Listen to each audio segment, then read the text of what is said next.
সপ্তশতী 3 ভাগে বিভক্ত, আর 3টি ভাগে মা দুর্গার 3টি আলাদা আলাদা রূপ আছে। কিন্তু 3টি রূপই কেন আছে? কারণ হিন্দু দর্শন এবং সংখ্যাশাস্ত্র অনুসারে আমাদের জগৎ সংসার 3টি মৌলিক গুণ এবং শক্তি দিয়ে তৈরি, সত্য, রজ ও তমস। আর যখন এই 3টি গুণের মধ্যে অসামঞ্জস্য তৈরি হয় তখন দুঃখের জন্ম হয়। প্রথম ভাগে দেখবেন মা দুর্গা মহাকালীর রূপ ধারণ করে, যে তমসের অধিষ্ঠাত্রী দেবী, আর সেখানে তিনি মধু ও কৈটবকে বধ করে।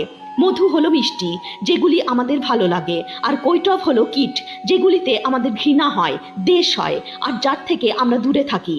ঠিক তেমনি রাগ আর দেশ সংসারে দেখা যায়। সংসার পঞ্চভূতের তৈরি, অর্থাৎ তামসিক।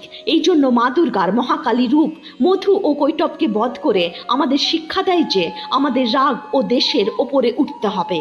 দ্বিতীয় ভাগে মা দুর্গার মহালক্ষ্মী রূপ মহিষাসুরকে বধ করে। মহিষাসুর এমন একজন